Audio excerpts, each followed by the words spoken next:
juntando los datos allá.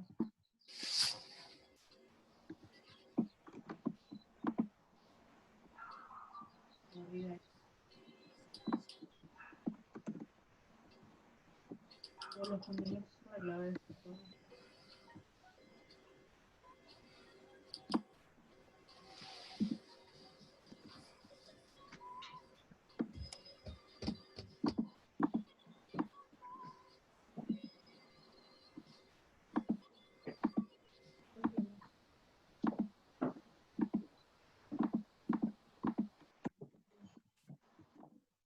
Muy bien, estamos ok.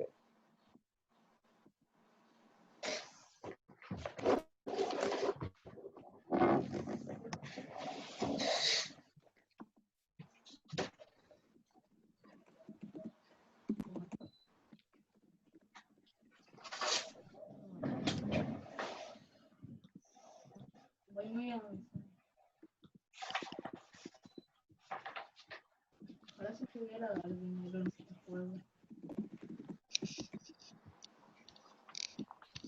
Para ayudarte.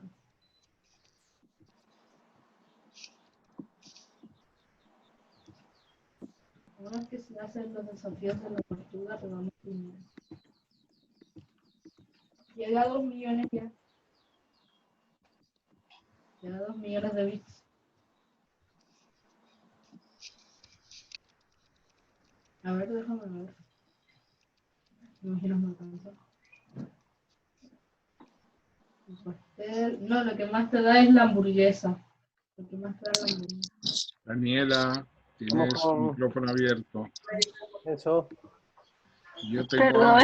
hamburguesa, me dan hambre. La hamburguesa hasta Tengo ahora es hambre. complicado, si a uno le afecta emocionalmente. Hola, Hola, Francisco. ¿cómo estamos? ¿Vas a tener un ratito ahora o cómo viene Sí, la- como unos 20 minutos. Entonces cambiamos la historia, Y- y- profesores. Vamos a cambiar la Y historia. después como a las 4. Vamos a cambiar la historia, vamos a presentar la Como a las 4 me libero.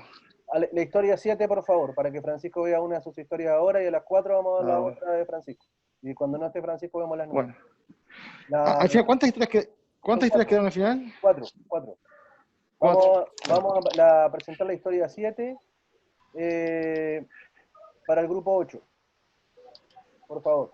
Pero ¿se ha presentado una? No, ninguna. Estamos recién partiendo. Ah, Y vamos a partir de una perfecto. mía. Sí.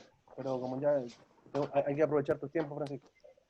No, sí, no, yo 20 minutos tengo, 20 minutos, 25 tengo. Y después a las 4 me libero. Ahí. Listo. Así que los muchachos agilicen, así le damos.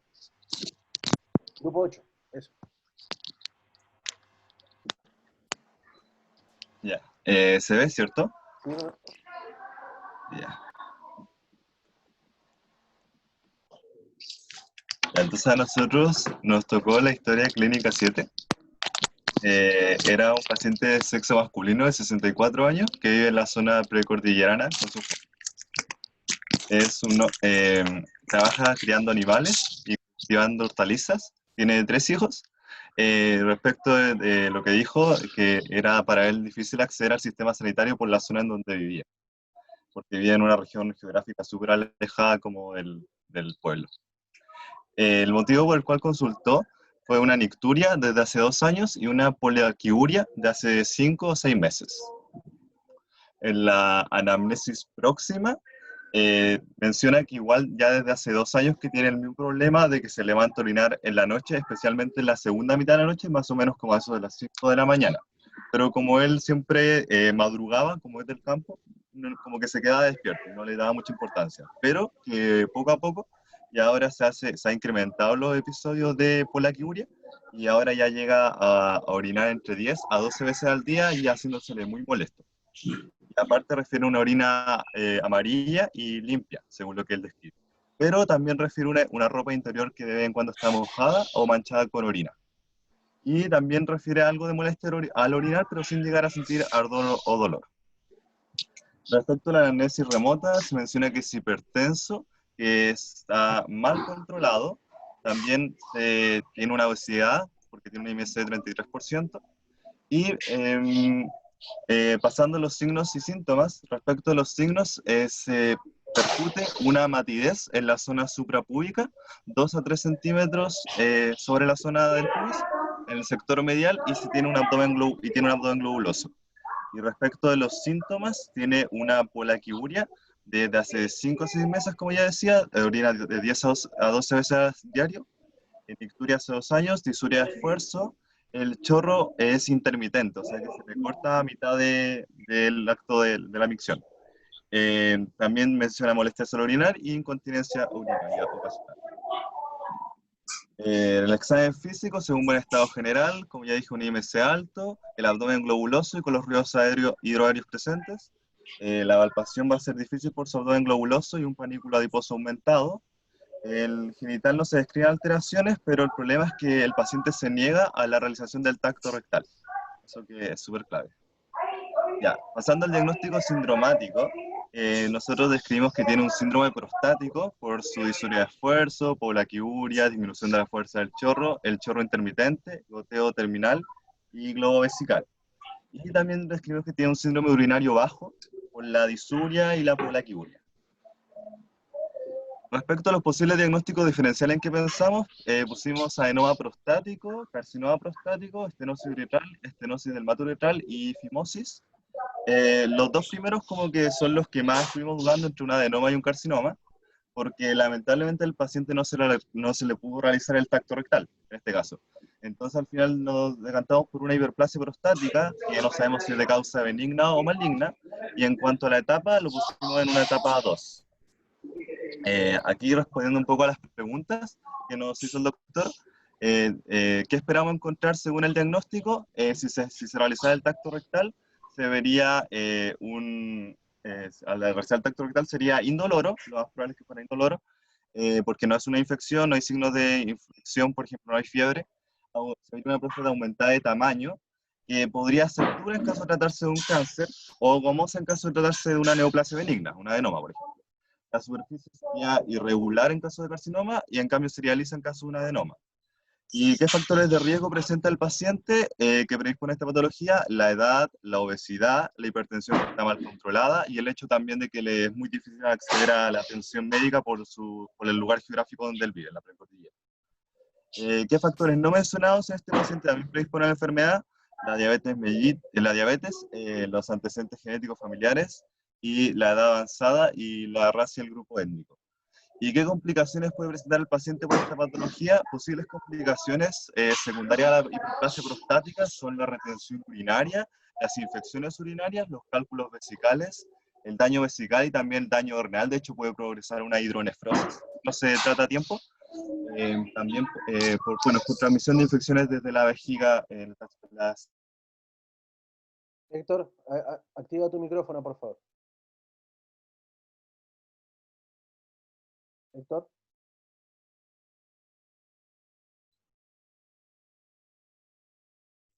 Ahí sí. Ahí sí. ¿Se escucha? Sí, Ya, ¿en dónde me quedé? Estabas, hablaste de las complicaciones y Sí. el correlato anatomopatológico, por ahí. Ya. Entonces el correlato anatomopatológico es que, bueno, describimos que tiene un globo vesical, porque igual es como un caso avanzado, parece, de hiperplasia prostática. Entonces por eso se explica la presencia de matidez a nivel suprapúbico. Entonces como que la hiperplasia prostática produce primero una hipertrofia del músculo detrusor de la vejiga. Entonces como que el esfínter se obstruye, por así decirlo. Bueno, sí, de hecho eso es, se obstruye y como que primero la vejiga se hipertrofia tratando de vencer esta obstrucción, pero después no puede, entonces se distiende la vejiga. Y por eso aumenta de tamaño y por eso ya se percute la matidez a nivel suprapúbico. Eso es básicamente lo que ocurre. ¿Y cuál debería ser la conducta más apropiada del médico en la posta? Tratar de convencer al paciente de realizar el tacto rectal, porque en verdad es muy importante para definir el diagnóstico etiológico, si por ejemplo es un adenoma o es un carcinoma, porque si no difícilmente vamos a poder saber si es maligno o benigno. Y eso creo que era. Sí, creo que eso era todo. Perfecto. ¿Algún aporte del grupo gemelo? Cortito, así le damos la palabra al doctor Girón. No, doctor, ningún aporte significativo. Llegamos al mismo diagnóstico y usamos el mismo procedimiento lógico. Perfecto, muy bien. Doctor Dirón, ¿necesita apoyo de presentación? Está silenciado. Ahora sí, ahora Sí, sí. ahora sí. Sí, no, doctor, ponga la imagen que está en las etapas de... Son 5 o 6 diapositivas, creo, Sí, la Mire, tengo, en general, tengo lista. en general estuvo bien, pero yo les pregunté en qué etapa estaba. Esta enfermedad es progresiva. ¿Y en qué etapa estaba el paciente? A ver, vamos a ver cómo se... Enseguida A ver. No, sí, no hay problema. tengo que sacarla, que es ese mismo. Y vamos a partir. Sí, sería como la tercera o cuarta, creo yo. La de las etapas. No sé si tú lo revisaste, Gustavo. Sí, sí, aquí, pero es que no me acuerdo el número. No, avanza, ahí está, donde están los globitos. Donde están los globitos. Eso, muy bien, vamos a... No, en general estuvieron bien.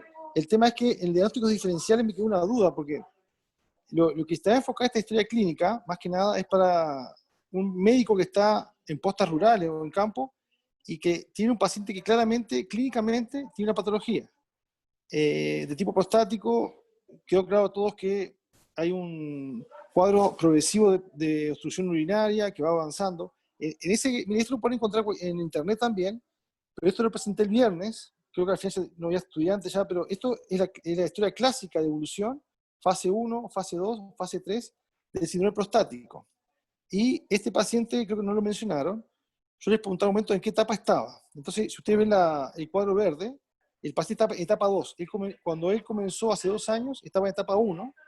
Ahora, si tienen dudas, me dicen o están de acuerdo, está en etapa 2, que se llama etapa residual. Si bien en etapa 1, el paciente es un congestivo, tiene una difusión inicial, por la cual es una etapa de la noche. Yo incluso les puse ahí que el paciente viene un poco, se levantaba de madrugada, pero como es hombre de campo, ya se quedaba levantado. Pero eso se traduce como una orina de segunda parte de la noche, que es como inicia el síndrome prostático, más los elementos de tipo obstructivo. Se afina el chorro, se corta la orina, bien, pero en los últimos 6-7 meses pasó a ser un residual. Y ese paciente es considerado un retencionista crónico incompleto de orina. ¿Ok? Si ustedes observan la vejiga que está dibujada ahí, ven que tiene orina por la mitad. El paciente, habitualmente, en forma estándar, los pacientes tienen 300 cc de volumen de vejiga. Este paciente, como bien comentó el estudiante, hipertrofia su vejiga. Como ven ahí, donde está la próstata empieza a ser como un tapón, una especie de esfínter. ¿Y qué hace la vejiga? Un síndrome de Luche. Empieza a hipertrofiarse, empieza a aumentar la musculatura, pero finalmente no puede y va aumentando de tamaño. Entonces el paciente, en vez de orinar 300 cc y dejar vacía la vejiga, deja 100, 120, un residuo miccional. Y después carga 100 cc de nuevo y orina de nuevo. Eso explica la polaquiuria. ¿Ok? ¿Por qué el paciente orina tantas veces? Aumenta la frecuencia urinaria. Porque vacía parcialmente la vejiga y con 100 cc la llena de nuevo. Y ahí está en condiciones de orinar de nuevo. Y eso lo simpático de esta patología, que es muy clara. ¿Ok? Todas las etapas.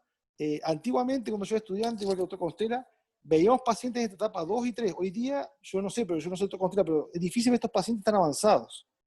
Porque por más que el señor viva en el campo y todo, eso fue una trampilla que le puse para darle un poco de historia al caso. Pero en realidad, hoy día todos los pacientes los revelan en etapa 1, cuando empiezan con la emisión de segunda etapa de la noche y cosas así. ¿Bien? Pero en conjunto de paciente, etapa 2, que se denomina retencionista crónico incompleto de orina. Y eso va a llevar a complicaciones. Por ejemplo, estancamiento de orina, ven que ese vejiga en la etapa 2, que está parcialmente llena de orina, la orina se estanca. Orina estancada invita a que proliferen bacterias y se puede infectar en cualquier momento. Y como es crónico, el paciente va lentamente aumentando el tamaño de su vejiga, no siente dolor.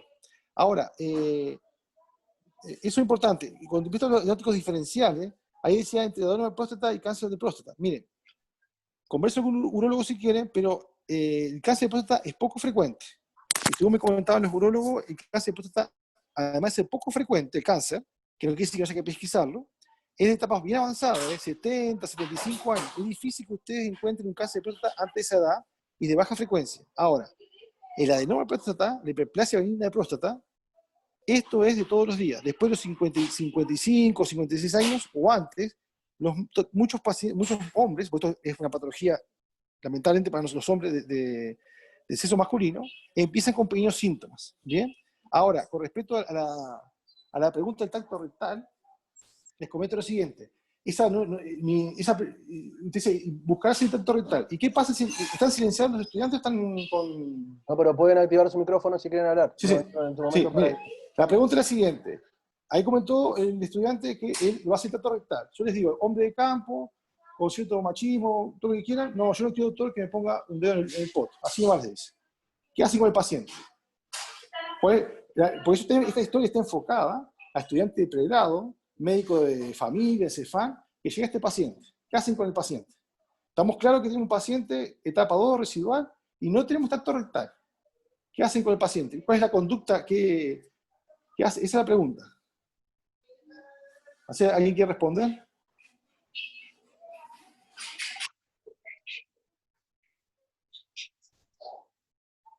¿Cuál sería el plan con el paciente? Esa es la pregunta. ¿A dónde? ¿Qué hacen? Ustedes, miren, si hacen intento rectal y ya muchos elementos clínicos, hicieron un buen diagnóstico, buenos síndromes, ¿y qué hacemos con el paciente ahora? ¿Lo mandamos a que siga con las vaquitas, las ovejitas, hasta que llegue a etapa 3? ¿O qué hacemos con el paciente? ¿A alguien se le ocurre algo? Sugiero otro examen. Se le podría pedir, quizás, que es difícil porque como es rural, no sé si lo puede pedir un examen de sangre. Claro, Lo que se podría también es comprobar la calidad del chorro, quizás. sí. No, pero si tú ya tienes el paciente, mira, tú estás en una puerta rural.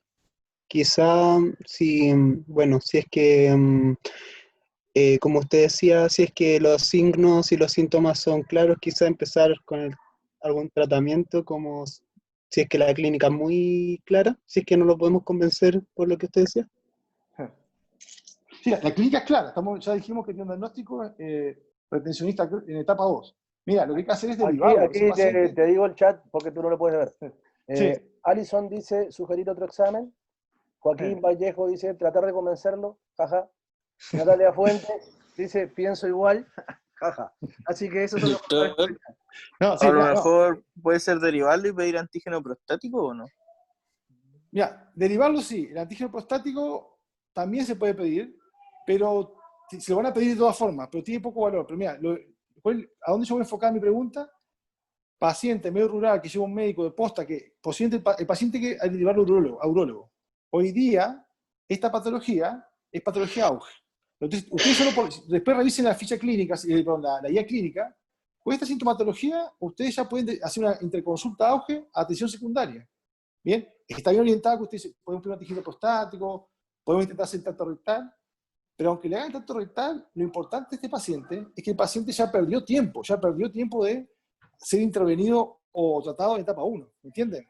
Si ustedes, con este diagnóstico, lo que pase después, si el paciente no llega al hospital, eso no es un tema de usted. Usted como médico, con todos esos elementos, interconsulta, síndrome prostático, alta sospecha de hiperplasia benigna de próstata, a urólogo. Ese es el concepto. No sé si entienden cuál es si se puede hacer intento rectal, mejor. Si después un antígeno prostático, mejor. Pero como médico, como estudiante de pregrado, lo que necesitamos es que ustedes sepan pesquisar esto. E incluso en etapa 1. Ustedes van a estar en una APS, en cualquier CEFAN, y hoy día, la mayoría de los pacientes, porque hay mucha información, porque hay propaganda en televisión y todo, ya cuando empiezan a tener problemas para orinar, que se les corta el chorro, que orinan mucho en la noche, ya consultan. Eso es bueno, eso ha cambiado un poco la cabeza de la gente, ¿eh? La gente ya después de los 40 se quiere hacer antígeno prostático, pero acá más que nada estamos enfocados a la clínica, a la semiología. ¿Cuál es el mensaje? Con esta semiología, que es súper clara, y que estas historias son muy claras, ustedes, la mejor conducta que pueden hacer, si hacen intento rectal y tienen expertise en intento rectal, y le pueden agregar elementos, mejor. Pero aunque no lo tengan, ustedes lo derivan al tiro entre consulta a urólogo. No sé si ese sería como el mensaje, ¿no? ¿Bien? Y sepan que esto es una patología sumamente frecuente por el envejecimiento de la población, y se supone que la hiperplasia benigna de próstata es considerada por algunos papers y libros como parte del envejecimiento. Conforme vamos disminuimos la agudeza visual, conforme tenemos disminución de la audición, también el hombre, la hiperplasia benigna de próstata es considerada parte del envejecimiento. Se supone que cuanto más viejo es el paciente, si tenemos, no sé, 100 personas, 100 hombres, con más de 100 años, se supone que el 99% van a tener hiperplasia prostática. ¿Bien? O sea, como que parte del envejecimiento. Por eso después de los 50 años, cada vez aumenta más la frecuencia. Y los síntomas, por supuesto. ¿Bien? Lo importante acá el mensaje es que ojalá todos los pacientes sean pesquisados en etapa 1, porque como siempre, cuanto más avanzada la enfermedad, más difícil el tratamiento y más difícil el pronóstico, ¿no? Esa es, bueno, la idea de la historia. No sé si tiene alguna duda o quieren aportar algo ahí.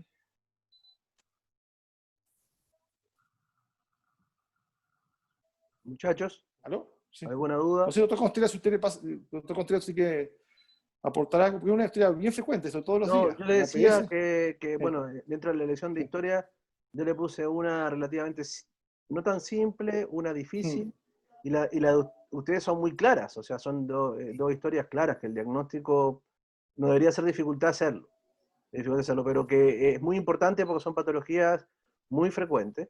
Con respecto al tacto rectal, solamente agregar que en el centro de simulación tenemos una maqueta para habilidades especiales, para que aprendan a hacer el tacto rectal, identificar las distintas próstatas que pueden encontrar en el tacto rectal, que vamos a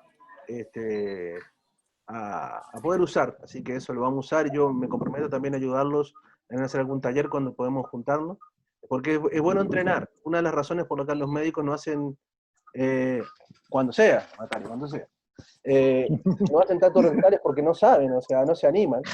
Y claro, como es una maniobra incómoda,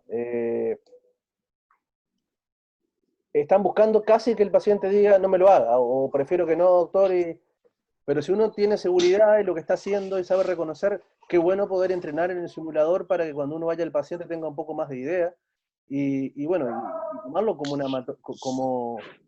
una parte más del examen físico. Pregúntale a la doctora si le... Hasta luego, profesor, nos vemos más tarde. Todo bien, todo bien. Que vayan con seguridad, que puedan hacer el examen, que aporta mucho. El doctor Dino les explicaba que el cuadro Hugo de abdomen, tacto rectal es indispensable, que es parte del examen físico, así que hay que entrenarlo. Es bueno practicar primero en simulación. No es lo mismo que hacer un tacto rectal, pero sí por lo menos para identificar estructuras es muy útil. ¿Bien? Con respecto a la historia, nada, profesor, usted lo dijo todo, así que no sé si el doctor Vimiñac quiere hacer algún aporte más del anatómico, profesor. No, en este momento el profesor Virón lo explicó muy bien el otro día en la clase. Fue al terminar las clases, fueron los últimos minutos, pero estaba muy bien. Perfecto.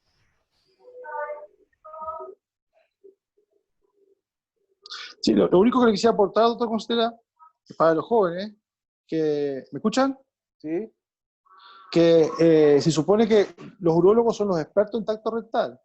Y creo que lo comenté en la clase, pero dicen los papers que se compara el tacto rectal de un urólogo con un ecógrafo.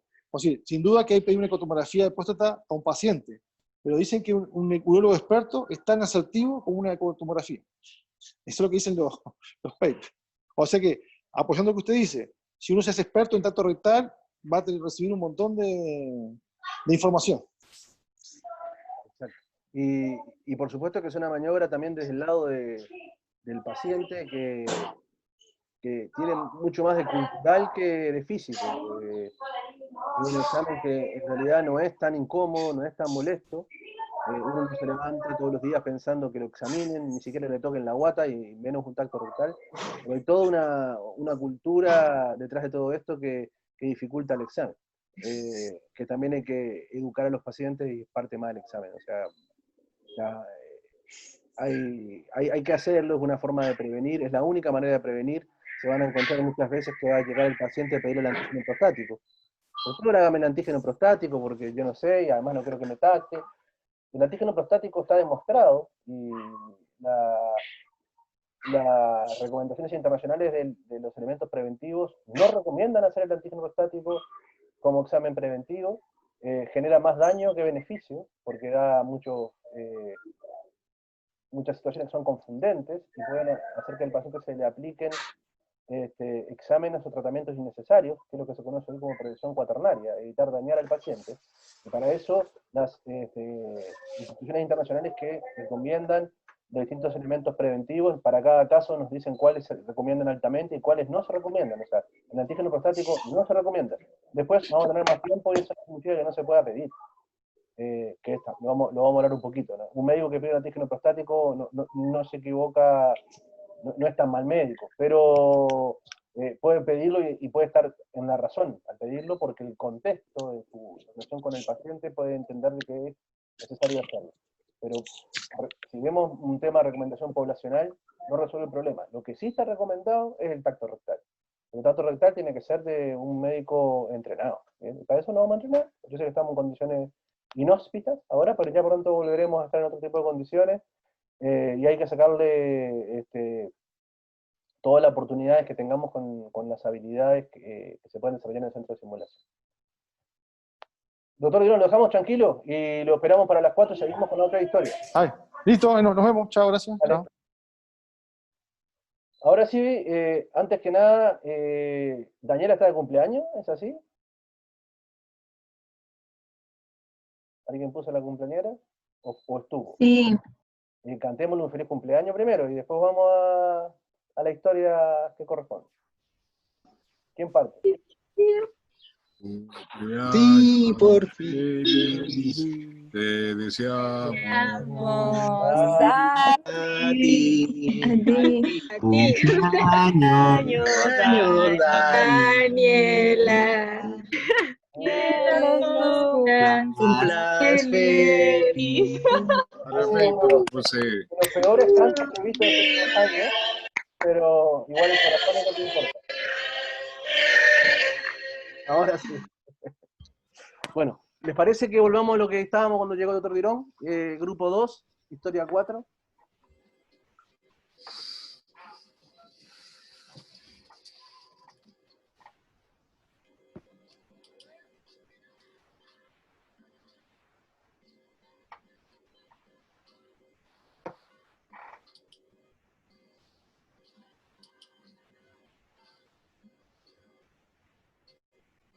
¿Se ve la pantalla? Todavía no, Rodrigo, debe estar cargando. Ahora sí. Antes que nada, ustedes me llamaron para preguntarme, lo que no es bueno ni malo, pero quiero que me cuenten si les resultó difícil la historia. Sí, no. O sea, es que igual encontramos que la paciente tenía varias cosas. Bueno, dentro de todo. lo escuchamos con atención.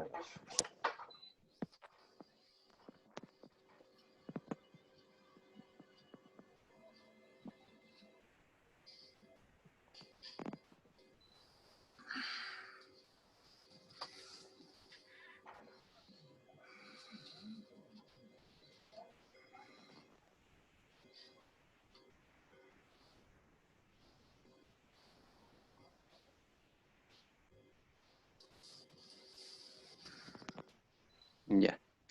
Buenas tardes, profesores. Me toca presentar la historia clínica número 4 en representación de mi grupo.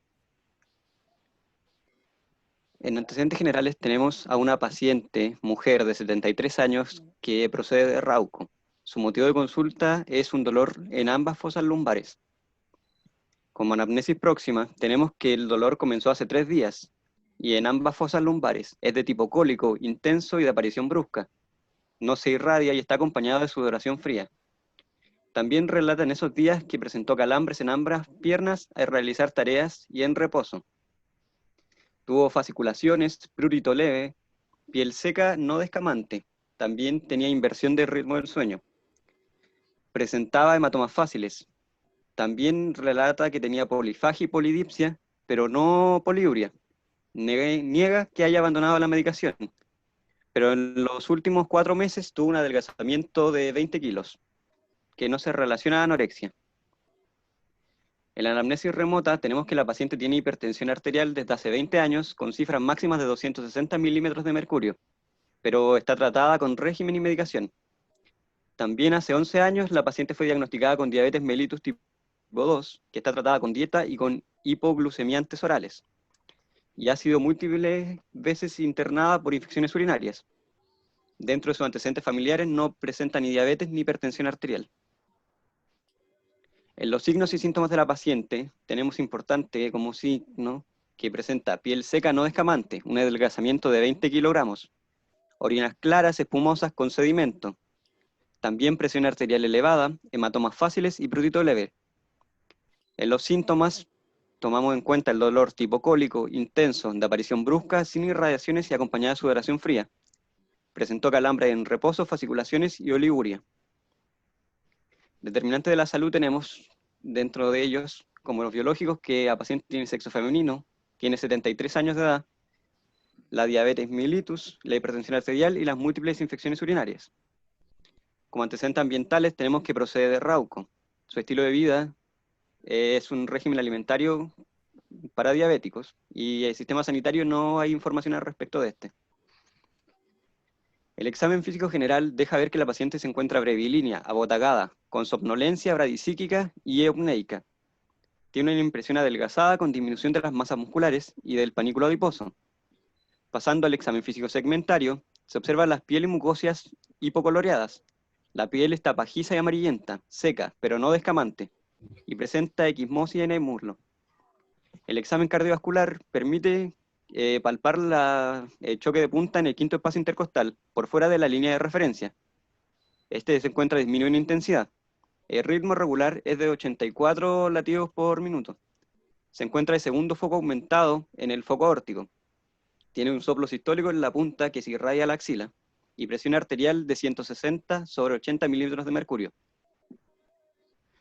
En las fosas lumbares se realiza el examen renal, dando positivo para el signo de Bullón, Giordano y Surraco. Y ambos están positivos bilateralmente. Psiconeuromuscularmente, los pares craneales se encuentran sin alteraciones, pero en los miembros superiores e inferiores se presenta disminuida las masas musculares y hay hiporreflexia generalizada. Ya llevando a la agrupación sindromática, encontramos que la paciente presentaba un síndrome urémico, una insuficiencia renal crónica, síndrome hipertensivo y síndrome metabólico diabético tipo 2.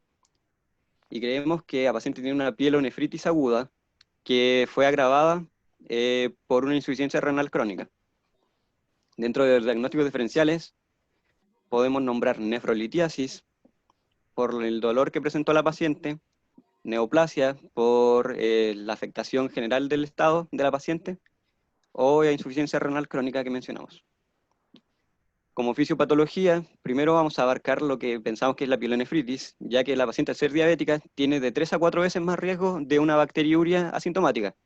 Y como ella refiere, también ha sido múltiples veces internada por infecciones del tracto urinario. Mientras que la diabetes y la hipertensión en su conjunto pueden contribuir a desarrollar la insuficiencia renal crónica. También se encuentran ciertos signos de el síndrome urémico, como dijimos, de una neuropatía renal por acumulación de especies de nitrógeno. ¿Y esa en qué se ve esta afección neurológica? ¿Cuál sería la manifestación clínica? Las manifestaciones que nombramos serían la bradisiquia, los calambres y las fasciculaciones. ¿Y la alteración del sueño? La alteración del sueño también, pero eso lo asociamos más a la insuficiencia renal crónica, pero creemos que obviamente igual está dentro de lo mismo, producto de esta falla renal. Es que la insuficiencia renal crónica, bueno, en realidad el síndrome urémico es el síndrome de insuficiencia renal crónica. Por lo tanto, la parte sindromática se puede denominar de las dos maneras. La insuficiencia renal crónica es la definición patológica que explica la presencia del síndrome urémico. Y el síndrome urémico está compuesto por otros, es un síndrome como el hepatocítico, que está compuesto por múltiples síndromes inclusive, que lo incluyen, aunque lo configuran.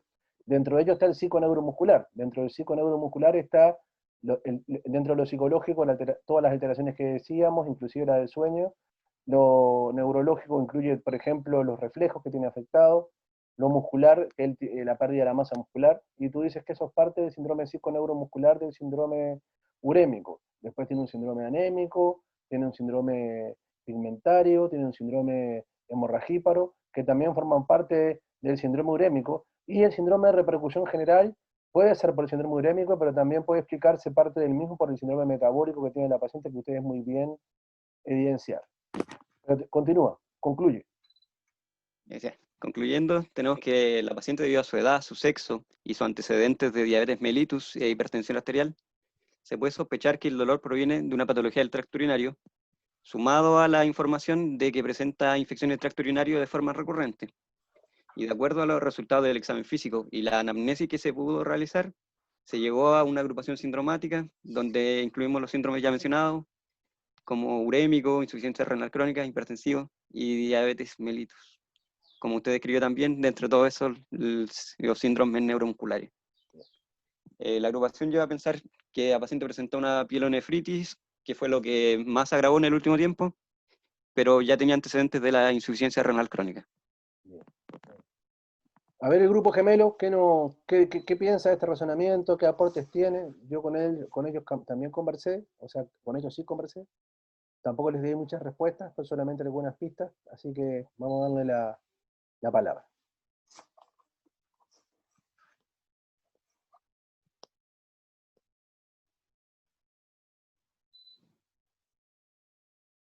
Es el grupo 6.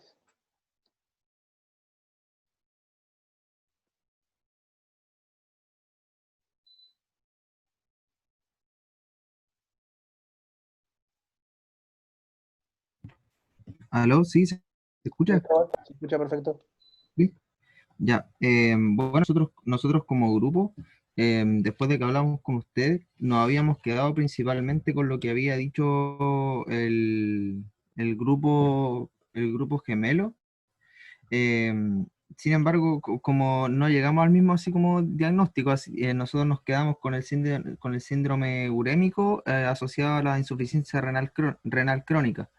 No llegamos a que lo final fuera una pielonefritis, pero pensamos que el diagnóstico del grupo gemelo era bastante acertado, también basándonos en la historia de la paciente y también por el dolor que presentaba. Encontramos que el análisis que se realizó por parte del otro grupo fue muy bueno.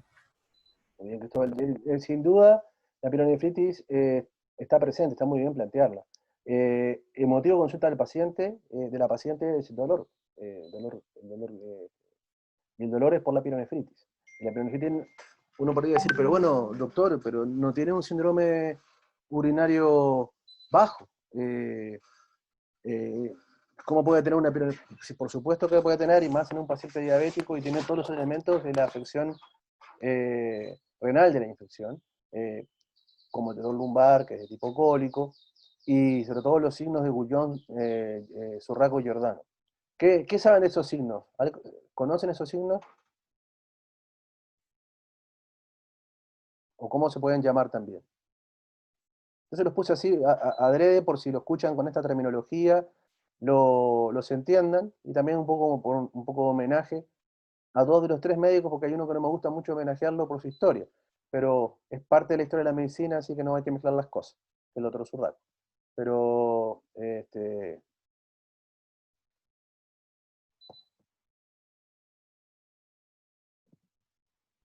Bueno, el signo de Gullón yo lo había escuchado bien, y lo leí también hace poco. Es un método para evaluar la sensibilidad que tiene el paciente ante la palpación del riñón, ya que al ser un órgano retroperitoneal es difícil llegar a la palpación, y el método de Gullón utiliza que al momento que el paciente respira, facilitando el descenso de cierta estructura anatómica, se realiza una presión con la punta de los dedos, si no me equivoco, para evaluar si es que existe dolor por parte del paciente.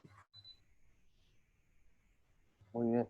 Voy a buscarle- ah, tengo esto abierto, no. ¿Qué necesito yo?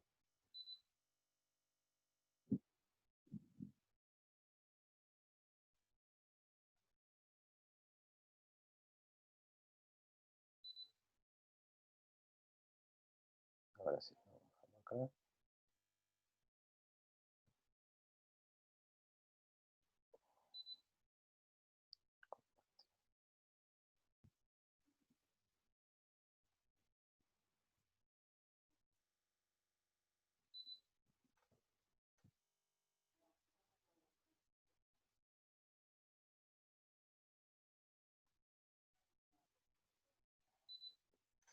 Aquí están los dos signos.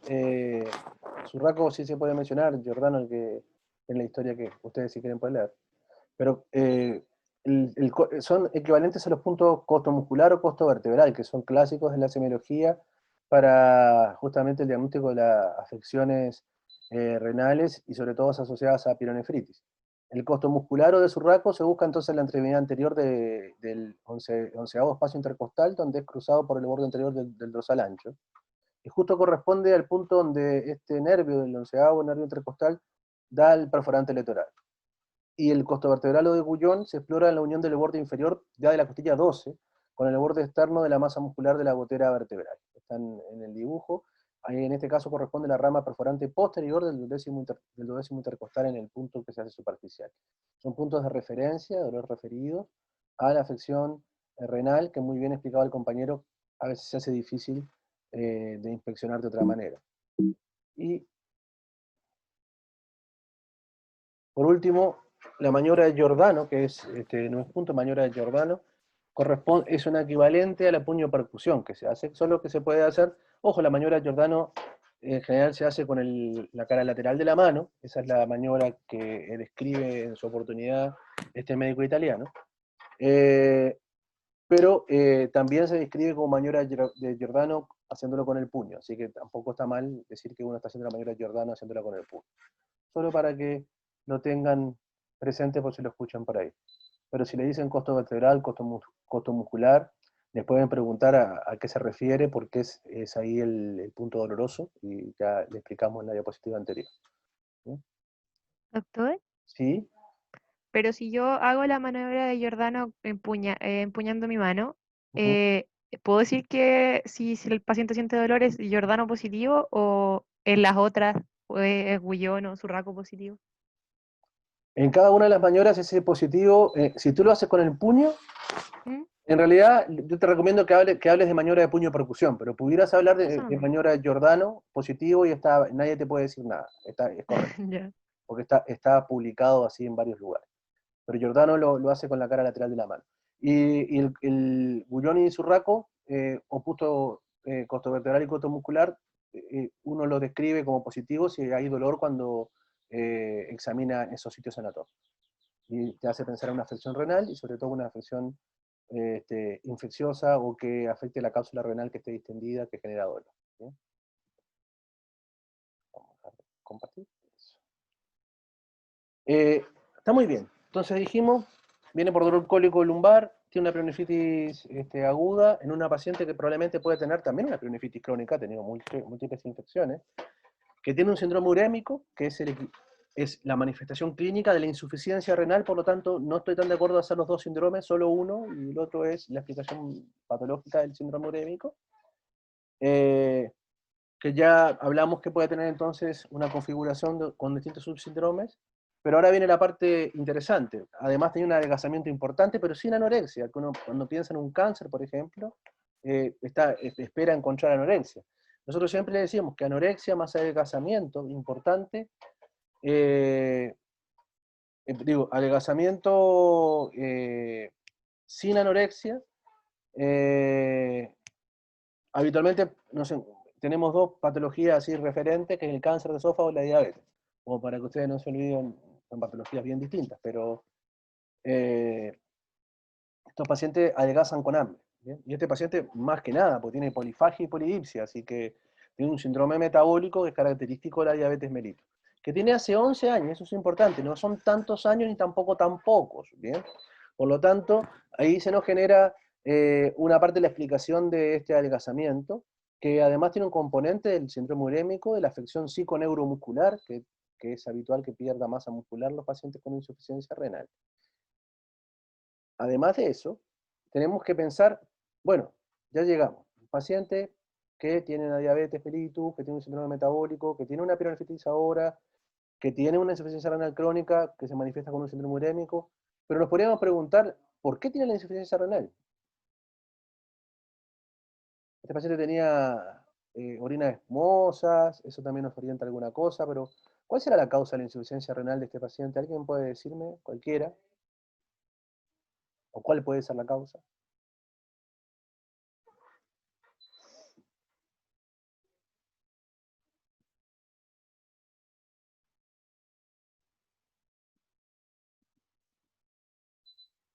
¿Podría ser nefropatía diabética?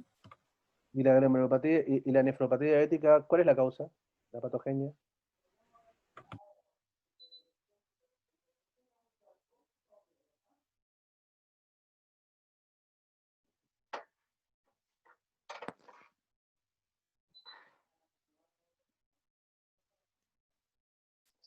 ¿Vieron eso? ¿Lo saben?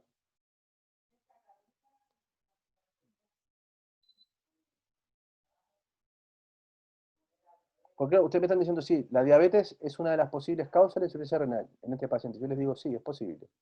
Y es posible porque puede tener dos formas anatomopatológicas fundamentales. Una forma nodular, bien, o una forma más difusa, que es la más frecuente, pero es menos específica, que son glomerulopatías, daño del glomérulo por la diabetes. Pero además del daño del glomérulo pueden tener un daño tubular, entre otras cosas por las infecciones urinarias múltiples. Este paciente también puede tener una insuficiencia renal crónica por una pielonefritis crónica, que es una de las causas de insuficiencia renal crónica. Pero también pudiera tener otro tipo de afección tubular, ¿bien? Más hialina, más mesangial, que también podría explicar, por estos cambios que ocurren en los vasos sanguíneos, la hipertensión de este paciente. Tiene cifras muy altas de presión arterial. Uno pudiera pensar que tuviera una hipertensión arterial secundaria. Y que todo esto pudiera estar relacionado, ¿bien? No lo sabemos, no tenemos claridad y seguramente tampoco la vamos a tener con precisión. Los exámenes pudieran orientarnos, pero va a ser difícil tener el veredicto final. Por lo tanto, en casos como estos, la recomendación, como pueden ser muchas de las causas de la insuficiencia renal, es que uno diga que es multifactorial, ¿bien? Y va explicando qué factores pueden estar a este paciente afectándolo como causante de la insuficiencia renal. Como causante de la descompensación, seguramente la infección urinaria aguda, la pielonefritis aguda. Como causante que tiene la insuficiencia renal, seguramente la tiene, eso no se pone en duda. Ahora, la causa de la insuficiencia renal es más difícil de precisar desde el punto de vista clínico. Vamos a requerir exámenes para poder avanzar en eso. Inclusive en algunos casos, aunque hagamos los exámenes, no va a costar llegar a la respuesta definitiva. Bien, las características de las proteínas, si tiene más un síndrome nefrótico o no asociado, nos va a ir orientando. Pero claro, si tiene nefroangiosclerosis o no la tiene, si eso está vinculado a la hipertensión arterial o no, van a ser preguntas que vamos a tener que ir respondiendo con el tiempo. Es un paciente que hay que, sin duda, compensar la función renal, tratar la infección, y después estudiaremos con calma para ir definiendo bien qué es lo que le pasa. También pudiera tener una uropatía obstructiva por las múltiples infecciones urinarias. Puede tener litiasis, ¿bien? Asociada, porque tiene dolor tipo cólico a nivel de las fosas lumbares. Y puede ser también un factor predisponente a la infección urinaria. Entonces ahí empezamos a jugar con esos juegos que son típicos de médicos internistas, que son muy entretenidos para los que nos gusta jugar con eso, y a algunos no lo va a entretener tanto. Pero que es lo que no es entretenido, que es el paciente enfermo, está claro, pero cuando está enfermo, para poder resolverle sus problemas, hay que tratar de ser lo más asertivos en el diagnóstico y poder ir corrigiéndole dentro de lo que se puede cada uno de los factores. ¿Estamos de acuerdo? Sí. Bien. Es una historia complicada, no es tan complicada, pero tiene varios factores que hay que pensar, o sea, nada más. Esta historia es una historia que se utiliza habitualmente para residentes o para becados de medicina interna, porque justamente este juego de razonamiento para ir precisando algunos datos y ir desmenuzando la historia es bien pedagógico para ellos. Así que ustedes estamos en tercer año, la presentación estuvo un 7, muy bien. Solo lo semiológico, usen uno de los dos. O si me dicen que tiene un síndrome de insuficiencia renal crónica, me saco el sombrero y le digo sí. O si me dicen que tiene un síndrome urémico, que es la forma más clásica de decirlo, también. Pero no los dos, porque son cosas distintas. Pueden decir, son cosas distintas. Si dijimos ya síndrome urémico, no podemos repetirlo. O sea, es como estamos diciendo lo mismo de una manera diferente. Vamos a pasar ahora a la historia número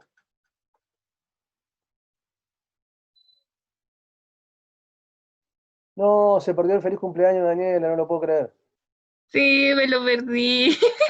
Igual Pero cantamos muchas lírico. gracias, por eso no hablé nada delante, no estaba. Pero gracias, agradecer el saludo, sobre todo en estos tiempos.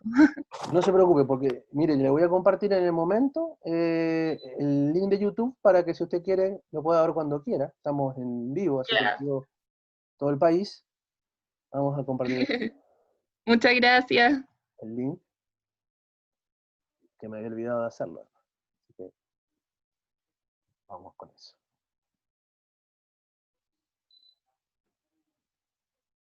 Ahí está el link. Después lo voy a subir a la clase también como hago siempre. Pasamos si quieren a la historia 1. Yo ya me había comprometido con el grupo que tenía que presentar, así que ellos saben quiénes son. Denle en adelante.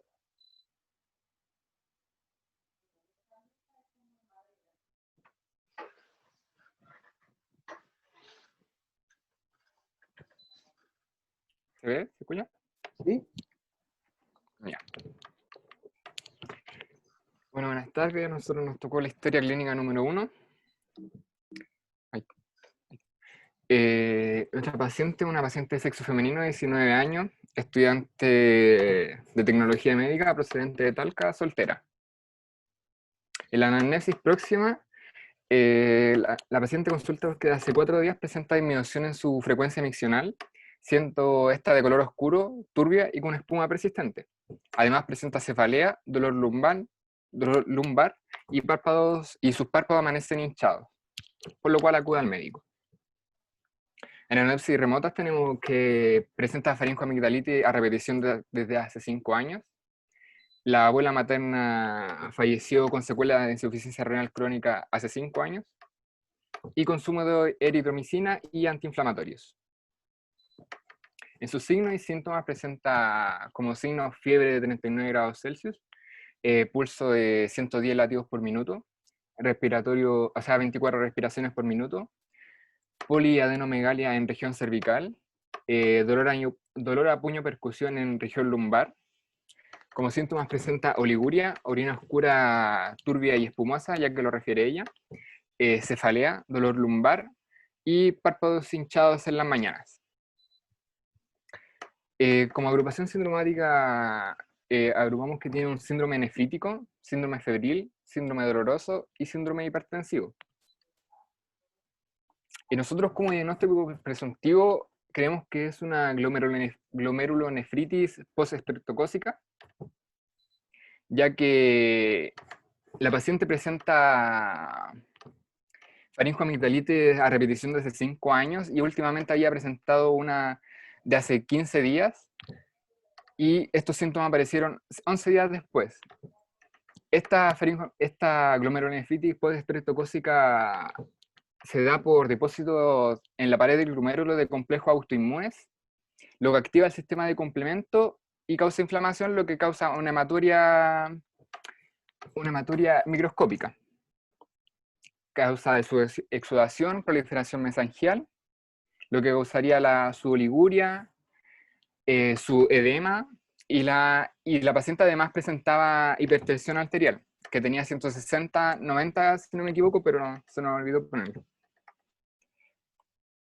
Como diagnóstico diferenciales teníamos como la enfermedad de Berger, creo que se pronuncia, y que sería la nefropatía por IgA, pielonefritis y insuficiencia renal aguda. Pero estábamos entre la enfermedad de Berger o la glomerulonefritis post-estreptocócica.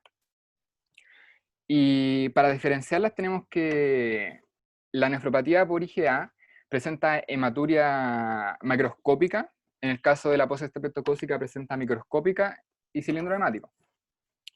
Esta es más común en la segunda y tercera década de la vida, y hay que recalcar que nuestra paciente tenía 19 años. Y algo importante es que el intervalo entre el episodio infeccioso y la emisión de la harina no sobrepasaba 72 horas. En el caso de nuestra paciente pasaron 11 días hasta que se presentaron los síntomas. Y como se dice aquí, tiene un periodo de latencia de 7 a 15 días. En la hematuria, en la nefropatía por IgA, se da de 2 a 3 días. Y la postestreptocócica cede espontáneamente después de varios días. Y se da que ambas son por un mecanismo autoinmune, pero la postestreptocócica es por hipersensibilidad tipo 3, acúmulo de complejo autoinmune, y la nefropatía por IgA son acúmulos de IgA en el riñón. Y tenemos aquí la triada de ADIS, que es edema, hipertensión arterial y cambio de coloración en la orina, que es la manifestación clínica clásica de la glomerulonefritis. Y esa sería nuestra presentación. Muy bien, un gran avance con respecto a que ustedes mismos ya se respondieron la pregunta y con precisión, si bien los dos diagnósticos principales son los que ustedes plantearon, ¿por qué se iban a inclinar hacia la glomerulonefritis difusa aguda o postestreptocócica? Pero dejemos espacio para la opinión del grupo gemelo.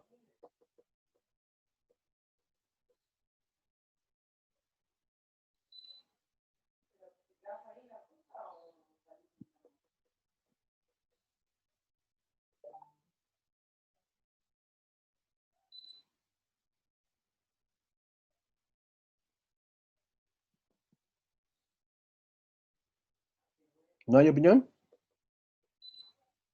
Ignacio, vamos.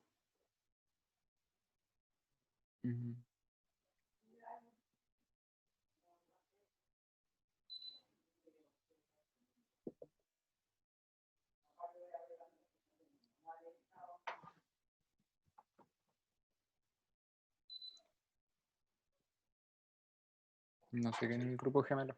Ah, pensé que era usted era parte. No, yo presenté.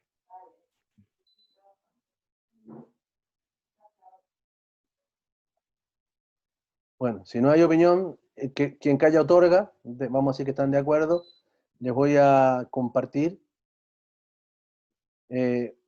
simplemente para complementar, pero ya los compañeros lo dijeron muy bien, cuáles son las diferencias entre las dos diagnósticos diferenciales que había que presentar en este caso, ¿bien? De la diapositiva actual. Entre la nefropatía por IgA o enfermedad de Berger y la postinfecciosa, postestreptocócica en este caso.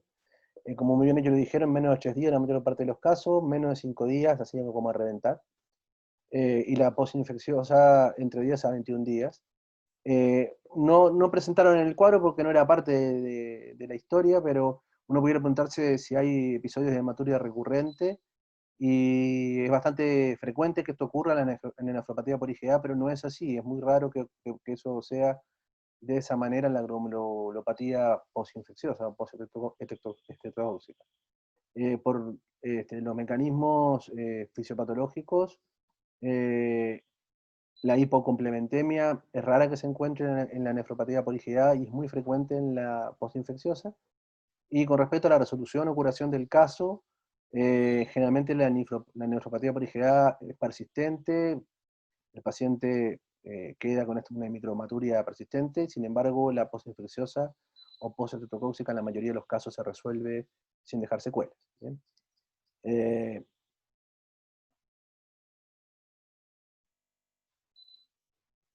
Con respecto al diagnóstico semiológico, usted ha mencionado un síndrome nefrítico. ¿Podría ser un poco más específico con respecto a la composición de este síndrome nefrítico?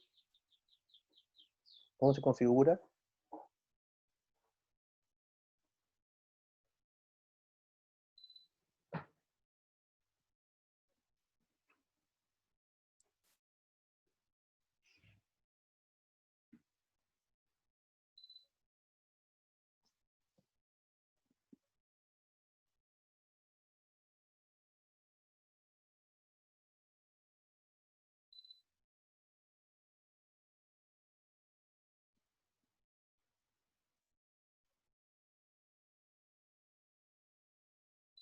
Vamos, animarse. Profesor, ¿puede repetir la pregunta? Sí, el síndrome nefrítico. En la presentación pusieron síndrome nefrítico. ¿Cómo se configura un síndrome nefrítico? ¿Cómo está compuesto? Que habíamos leído, por ejemplo, que a veces presentaba proteinuria, pero no era característico. Hematuria, oliguria e hipertensión arterial, y también en una edad que era escolar, que iba como de los 2 a los 12 años aproximadamente. Perfecto. Puede tener proteinuria, pero no tiene una proteinuria clínica con orinas espumosas, o sea, con el rango de la proteinuria nefrótica, que es lo que lo diferencia nefrítico al nefrótico. Profesor, ¿Sí? es que no, sí decía que tenía espuma en la orina. Por Sí, eso, eso decía que tenía puma. por eso les decía que no necesariamente, o sea, no sabemos el rango de este paciente, puede ser un síndrome que sea más impuro y que tenga componentes de rango nefrótico, lo que solamente con exámenes podemos comprobar. Por lo tanto, la proteinuria no descarta síndrome nefrítico, pero no es lo que lo configura, no es lo más característico, es la hematuria, la oliguria y la hipertensión. ¿Y por qué les digo esto? Porque ustedes hicieron un síndrome hipertensivo aparte, entonces intentemos no caer en redundancia, como pasó hoy con el síndrome urémico y la insuficiencia renal crónica. Si ya dijimos que tiene síndrome nefrítico, la hipertensión la ponemos dentro de este síndrome y evitamos poner el síndrome de hipertensión arterial. ¿Bien? Esa es la única corrección así más semiológica. Aún no llegó el doctor Dirón, pero vamos a ir presentando entonces la última presentación que tenemos para hoy, que corresponde a la historia 5, si no me equivoco, y podría ser perfectamente el grupo 3 quien la presente. Doctor, ¿Sí? tengo una duda de este último caso. Dele nomás. Es que la glomerulonefritis es algo más agudo, por lo de la postreptocócica y todo, pero no era como algo como crónico el hecho de que tuviera como faringoamigdalitis a repetición hace 5 años, no es como, no habla también como de No, otro problema, no sé, de que esté debilitado su sistema inmune uno pudiera o plantear eso, no pero sé. las faringitis a repetición son muy frecuentes en ciertos grupos etarios. La razón por la cual se trata la faringitis, que una de sus causas es el estreptococo, habitualmente no está confundido, porque muchas veces los pacientes llegan a la guardia, o los papás con los pacientes, con sus hijos, buscando que los traten de la faringitis, y, bueno, algunos están orientados y quieren que les demos antibióticos, inclusive aquellos que no tienen una manifestación clínica que sea indicativa de dar antibióticos, van con la idea del antibiótico. Pero ellos van con la idea del antibiótico pensando que el antibiótico va a sanar más pronto a su hijo o a su hija, o a ellos mismos, cuando son más grandes. Y eso es relativo. O sea, si uno trata una faringitis postreptocócica los primeros 48 horas desde su inicio, puede reducir como máximo, dándole antibiótico, un día la evolución clínica. Un día. El resto va a durar lo mismo. ¿Bien? Y si queremos ayudarlo con los síntomas, lo que tenemos que darle son medicamentos para controlar los síntomas, el dolor, la fiebre. ¿Bien? Muchas veces le dicen, no, pero píncheme, doctor, porque a mí pinchándome, porque lo que pincha parece que curará más, y la penicilina benzatínica en su tiempo fue algo muy utilizado, y que además en ese momento había poca resistencia a la penicilina y era eficiente como para resolver el problema, y quedan con los recuerdos familiares, que así se trataba, y cuanto más dolía, más curaba. En realidad empezaba a actuar a las 48, 72 horas, y vuelvo a insistir, en cuanto a la progresión del cuadro infeccioso y clínico, tiene muy poca acción, pero sí tiene una acción relevante, que es justamente disminuir las complicaciones post-estreptocócicas más tardías. ¿Bien? Una de ellas es la renal, ¿bien? Y la otra la fiebre reumática, la afección valvular cardíaca. Por lo tanto, son cuadros que son prevalentes en la población, que tengan episodios reiterados, no necesariamente significa que puedan estar inmunocomprometidos. Diferente es si son gérmenes atípicos, diferente es otro tipo de infecciones recurrentes que no son tan frecuentes encontrar entre grupos etarios. Cuanto más veces tengas una infección de ese tipo, es un tema de riesgo, más también posibilidades tienes de que tengas una complicación tardía. Por eso era el antecedente. Ya, súper. Gracias. Muy bien. Tiramos el chicle para que llegara el doctor Dirón, pero aún no llega. Él, seguro, no sé si va a llegar, así que ustedes denle con tranquilidad, lo recibiremos si se suma para opinar. Si no, yo los puedo ayudar perfectamente, así que ya continuemos, porque él está en el pabellón, así que dejemos que trabaje tranquilo.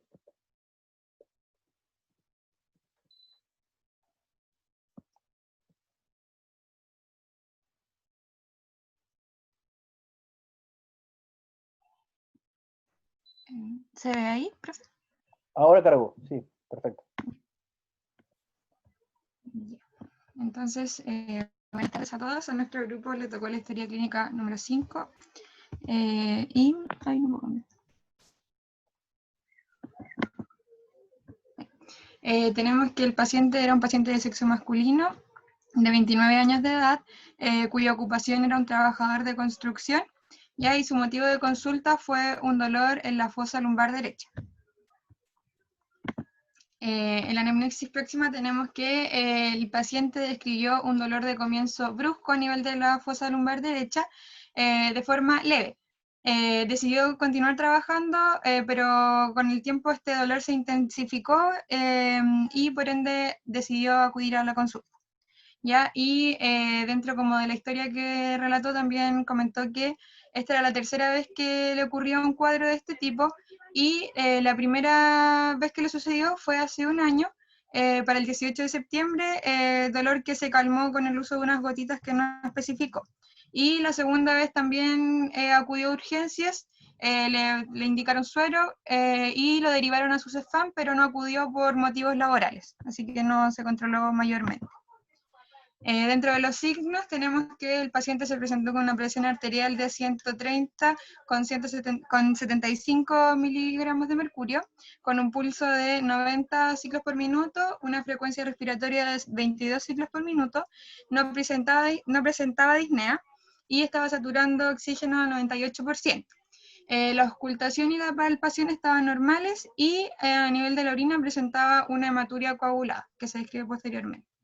Dentro de sus síntomas tenía dolor en la fosa lumbar derecha que se irradiaba el hipogastrio, presentaba una sensación nauseosa y también estaba sudoroso. En el examen físico tenemos que el abdomen fue un poco difícil de examinar ya que el paciente estaba con mucho dolor y por ende no había mucha colaboración. Sin embargo, en la inspección no se encontraron alteraciones. Como se mencionó, la auscultación y la palpación estaban normales, sin signos de irritación peritoneal, y teníamos que se hizo la maniobra de la CEG, la cual dio negativa, por ende descartamos una posible hernia discal. Y en el examen de fosas lumbares tenemos que la inspección de la columna se presentaba alineada y la maniobra de puño-percusión despierta valor positivo en la derecha, ¿ya? Y la izquierda se encontraba indolora. Dentro de la agrupación sindromática tenemos un síndrome doloroso por las características ya mencionadas en el que presentaba el paciente y un síndrome de uropatía obstructiva alta, ya que principalmente lo encontramos por la presencia del cólico renal que se describe en el paciente. Nuestro diagnóstico presuntivo se trata de una litiasis renal, ¿ya? Y dentro de los diagnósticos diferenciales que pudimos encontrar, teníamos posiblemente una pilonefritis, la que descartamos porque aparte de la hematuria no había mayores alteraciones ni en el color, ni en el olor, ni en la frecuencia de la orina, y tampoco había fiebre ni otros signos como de infección, que es por lo mismo también que descartamos una posible infección del tracto urinario. También pensamos en un cáncer vesical, que lo descartamos por la edad del paciente, y también porque no había mayores alteraciones como en la orina, por ejemplo, no había dolor, no había nicturia, ni otras cosas de ese estilo. También pensamos en un síndrome nefrítico, que lo descartamos porque el paciente no presentaba hipertensión arterial como diagnosticada y porque tampoco había presencia de edema. Y dentro de la fisiopatología de la litiasis renal, que es nuestro diagnóstico presuntivo, tenemos que es una complicación o una patología que se da por la presencia de cálculo de las vías urinarias que se forman por la precipitación de sustancias químicas cuando se acumulan en una cantidad mayor, una concentración mayor a la que se puede disolver, ya por ende se acumula. Y dentro de su origen tenemos que un origen multifactorial que puede asociarse tanto a factores de riesgo modificables como no modificables. Y dentro de los modificables tenemos la dieta, el ejercicio, el estrés y el consumo de fármacos. Y en los no modificables tenemos la testosterona, por ende puede ser más frecuente en hombres y este es un paciente masculino, la raza blanca o caucásica, alteraciones anatómicas y enfermedades genéticas. Ya estas mismas enfermedades genéticas también pueden asociarse a favorecer las etapas litogénicas de esta litiasis renal, y la litiasis renal también se puede formar en cualquier nivel de las vías urinarias, pero son más frecuentes en la pelvis renal o en los cálices. Y desde estas zonas, cuando se originan a este nivel, pueden comenzar a descender o migrar hacia inferior por el uréter y llegar hasta la vejiga. Ahí pueden crecer o también pueden ser expulsados por la orina. Y también dentro de las preguntas anexas que teníamos se nos describía una situación de que al paciente se le envió al baño para obtener una muestra de orina y cuando volvió con la muestra estaba muy nervioso porque la orina estaba roja y con coágulos. ¿Cómo se llama esto? Se llama hematuria y el significado que tiene es que hay presencia de hematíes en la orina que claramente son visibles a simple vista porque el paciente refiere a la presencia de coágulos, por ende sería una hematuria macroscópica. Y si esto reafirma nuestro diagnóstico inicial, nosotros creemos que sí lo reafirma porque la hematuria sí se puede presentar la litiasis renal, principalmente como el origen sería que cuando el cálculo va descendiendo puede dañar la pared epitelial del urétero de las vías urinarias, lo que puede desencadenar el sangrado. Y si consideramos que es una complicación de la enfermedad, nosotros concluimos que no lo consideramos una complicación, sino que más bien lo consideramos un signo, porque creemos que, no sé, una complicación podría ser quizá una insuficiencia renal aguda, que en este caso el paciente no describe como nada sugerente de esa patología. Y esa sería nuestra historia. Gracias. Muy bien. ¿El grupo gemelo qué aporte tiene? Que dentro, profe, ¿Sí? que dentro de una complicación también podría ser una infección urinaria. Claramente. Muy bien. ¿Por qué sería la complicación? ¿Por qué podría dar esta infección urinaria? Se crea el ambiente propicio para que bacterias que son parte del cuerpo empiecen a generar su metabolismo, o eso creo yo. ¿Pero qué es lo que genera el ambiente propicio? La presencia de los cálculos, de diferentes cálculos que hay. Fernanda. Puede ser la éstasis urinaria, que queda el... Eso es real. Fernanda también lo estaba poniendo en el chat y también Marcelo hablaba de obstrucción, que se refería a lo mismo. Benjamín hablaba de cierto reflujo de orina, que es otra de las razones que puede favorecer infecciones urinarias recurrentes o que favorezca la presencia de una infección urinaria, pero no pensamos tanto en este caso en reflujo de orina, sino más bien la éstasis o la obstrucción por los cálculos. Inclusive, ¿existe alguna posibilidad que la infección tuviera que ver con la génesis de los cálculos? ¿O hay algún tipo de cálculo que se relacione con la infección?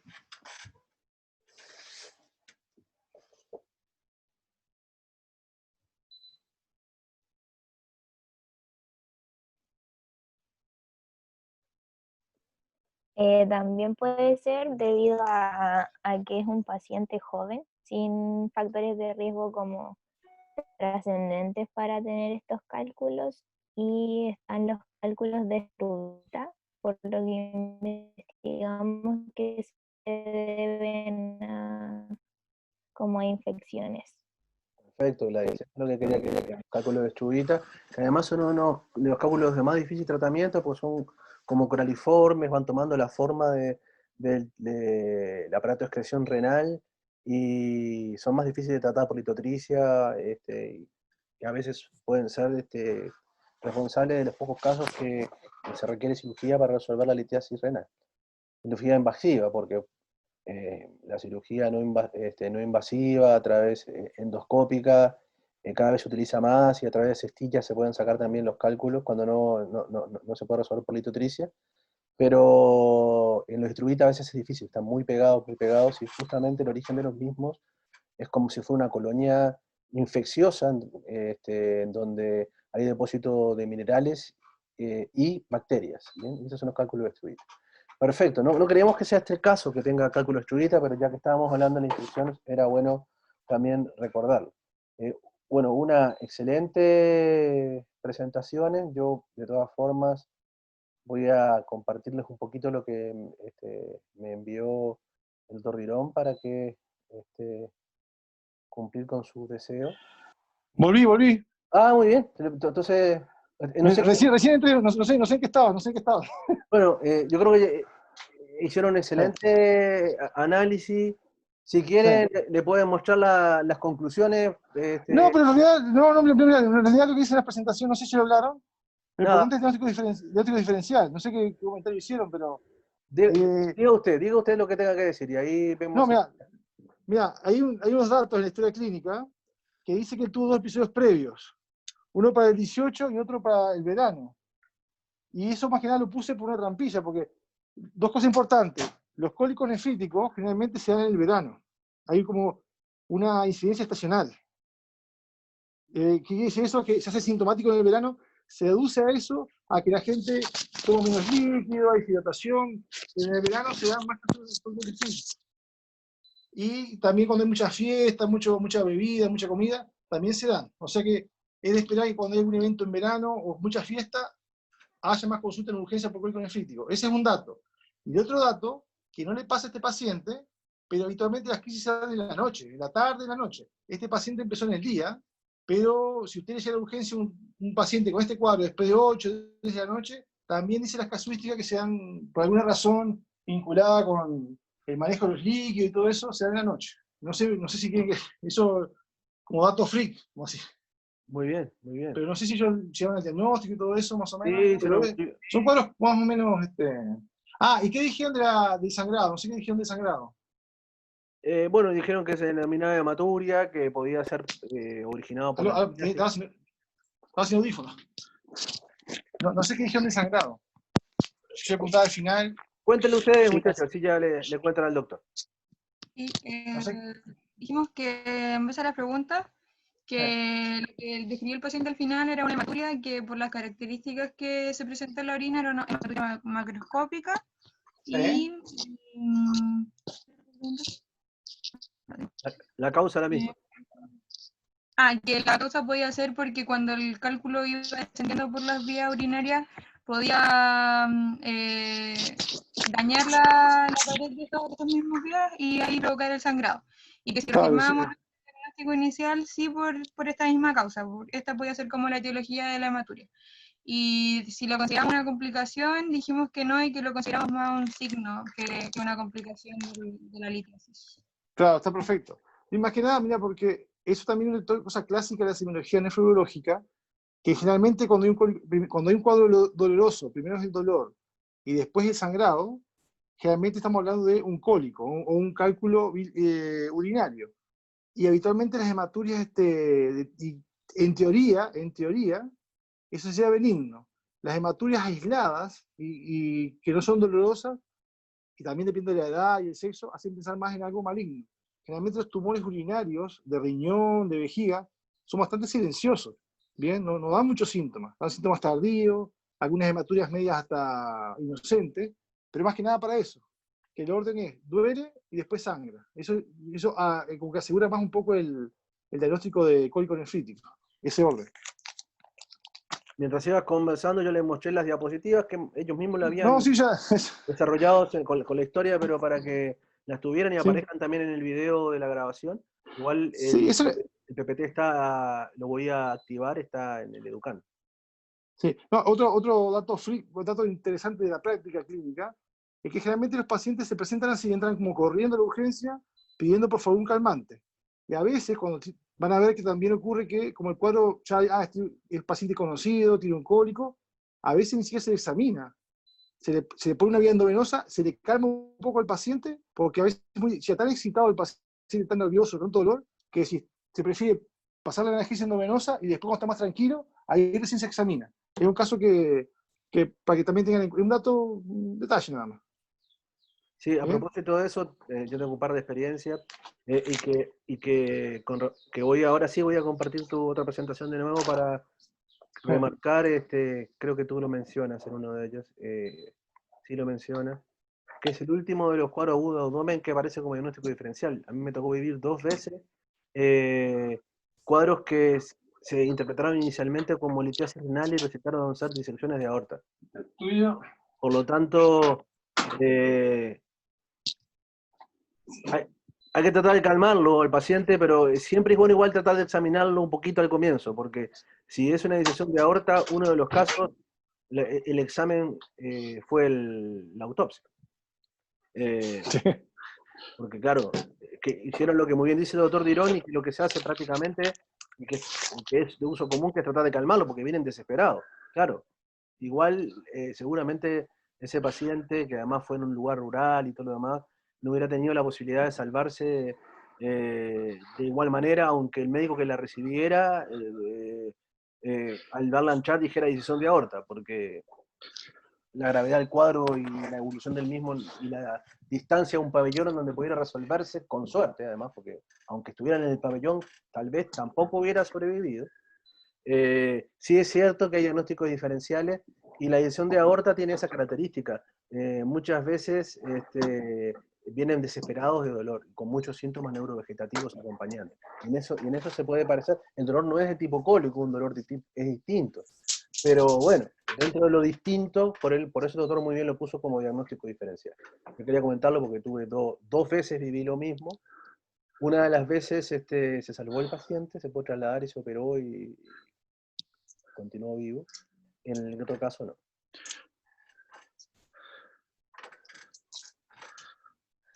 Bueno, con esto, si no hay preguntas, alguna cosa que quieran analizar de la historia o en general, o algún otro comentario, doctores, que quieran ustedes aportar a la discusión. No, eso. Yo no, más que nada, no sé qué es nuestra historia, pero no sé si los estudiantes tienen algún comentario o algo. No sé. Ahí. Si estamos bien, entonces, nos despedimos hasta mañana. Mañana no es mosaico, ustedes en la planificación lo tienen claramente establecido así. Va a haber una actividad de anatomía, de morfología, integración con semiología, que va a ser más dinámica. Así que no va a ser solamente clase positiva, sino vamos también a trabajar en conjunto para resolver problemas, de una visión de la integración de la anatomía con la semiología neurológica.